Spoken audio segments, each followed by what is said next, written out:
Habakuki mu gice cya gatatu nimba ari umurongo wa 19 niwe yavuze ngo horaho niwe nkomezi zanje, niwe ahindura ibirenge vyanje nk'ivy'impongokazi akampa gutambagira ku dutwe tw'imisozi yanje. Yashaka kuvuga ngo ku dutwe tw'ibibazo, kandi na Yesu yari karavugisha niwave wibaza ngo yavuga ngo imisozi iriya yo yahari ya ruguru mu nyambuye za gishingano za hehe ngo tuyikureho tuyisunurire ngaha mu gisagara hose hasene. Si ivyo yari karavuga, yari karavuga ibidunduri vyo mu mitima yabo ico gihe Abisirayeli. Na twebwe uyu munsi ushobora kuba waje hano hari ibidunduri mu mutima vya bindi bizibira umwami wacu kuvyagira mu mitima yacu, ibidunduri vy'ishari, ibidunduri vy'inzigo, ibidunduri vy'ugwanko, ishavu, akaborego, ubusambanyi n'ibindi. Ivyo vyose nivyo yari karavuga ngo nimubikureho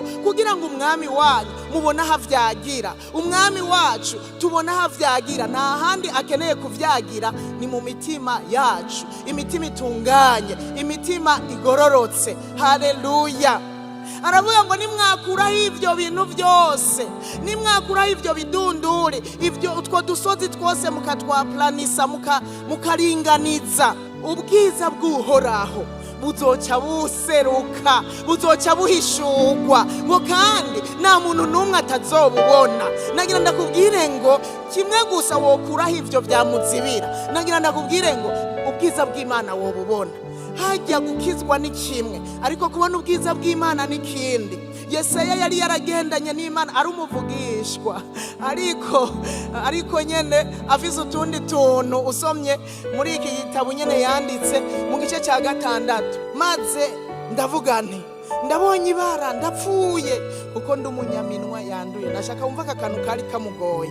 Ushobora kuba ugowe n'ibindi, ariko Yesaya nubwo yari uvugishwa n'Imana akigendana na Uziya, hari ibintu byaca mu minwa yabo bitari bitomoye. Aravuga ngo ndabonye ibara ndapfuye kuko ndi umunyaminwa yanduye, kandi mba hagati y'ubwoko bufise iminwa yanduye, kuko amaso yanje abonye umwami Uhoraho nyene ingabo.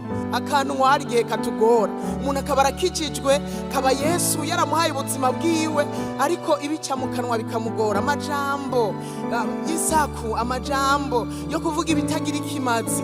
Rero ushobora kuba warakijijwe ukaba ugowe n'ibi vyari bigoye Yesaya. Yesaya yari umukozi w'Imana, yari yiyizi, acaritahura aravuga ati ndagowe, kumbe nukumeze, ndi umunyaminwa yanduye. Yesaya aritahura, yitahuye ryari amaze kubona ubwiza bw'Imana. Nagira ndababwira ubwiza bw'Imana nibwahishurwa, amaso yawe akabubona, uzokwitahura wibone neza, hamwe uvuga ati kumbe Imana nukwiri, kumbe Imana nukwimeze. Witahure wewe ko wari umunyantegenye, ivyahora bitagenda neza ubitahure. Haleluya! Nero niwamara gukuraho ivyo vyose vyazibira, ko Yesu aganza, ko imigenderanire yacu hamwe na Kristo igenda neza, nagira ndakubwire ngo ubwiza bw'Uhoraho buzoca buhishurwa. Haleluya! Icoma tugakuraho ibizibizi vyose, icoma tugakuraho ibidunduri mu mitima yacu, icoma tugakuraho ibisozi mu mitima yacu,